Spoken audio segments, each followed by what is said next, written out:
आप अगर कुछ बात पूछना चाहें तो आपके लिए स्वागत है। धन्यवाद।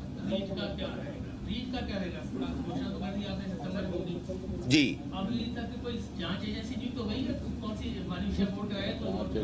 देखिए, रीट, माननीय मुख्यमंत्री जी ने ये कहा था कि हम लोग 2 अगस्त को रीट की एग्जाम करवाएंगे। उसके बाद में जब हम तैयारी कर रहे थे तो ये बात ध्यान में आई कि 5 अगस्त को हमारी पहले की एक रीट है, उसकी वैलिडिटी समाप्त हो रही है। चूंकि जिस दिन एग्जाम की जाती है उस दिन वैलिडिटी मानी जाती है, तो 3 दिन में मैं समझता हूं फिर रिजल्ट आता, उससे पहले उसकी वैलिडिटी खत्म हो जाती। तो हमने इस डेट को आगे खिसका करके 2 सितंबर किया। हमने जितनी मीटिंगें करनी थी कर ली, लेकिन इसमें जो इश्यू है, एक तो एनसीटी ने हमें एक गाइडलाइन दी है कि कॉमर्स के विद्यार्थियों को इसमें शामिल करना है।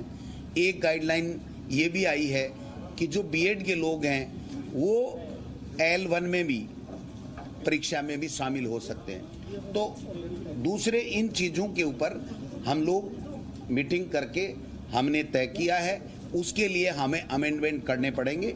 और वो अमेंडमेंट, चूंकि ये भर्ती पंचायती राज की भर्ती है, तो निश्चित रूप से पंचायती राज के साथ में बैठक करके इसके ऊपर निर्णय लिया जाता। उससे पहले ये कोरोना इस प्रकार से फैल गया कि हम लोग जब विद्यालय ही नहीं खोल पा रहे हैं तो बच्चों को किस प्रकार से हम लोग आगे बढ़ाएंगे।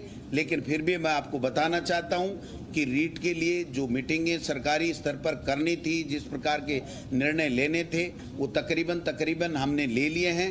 अब जो अमेंडमेंट का काम है, वो अमेंडमेंट का काम माननीय मुख्यमंत्री जी से जो अप्रूवल के बाद में उस अमेंडमेंट के लिए हमको आगे जाना है। और ज्यों ही ये सारी प्रक्रिया पूरी हो जाएगी तो रीट की भर्ती के लिए ऐलान किया जाएगा और एग्जाम करा करके और नए शिक्षित बेरोजगारों को टीचर बनने का अवसर प्रदान हमारी सरकार के द्वारा किया जाएगा।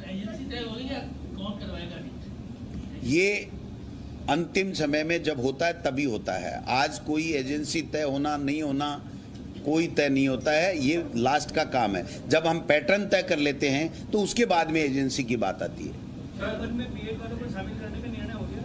L1 में कोई पत्रकार और भाई कोई L1 में बीएड वालों को शामिल किया जाएगा। देखिए, एनसीटी की गाइडलाइन आई है।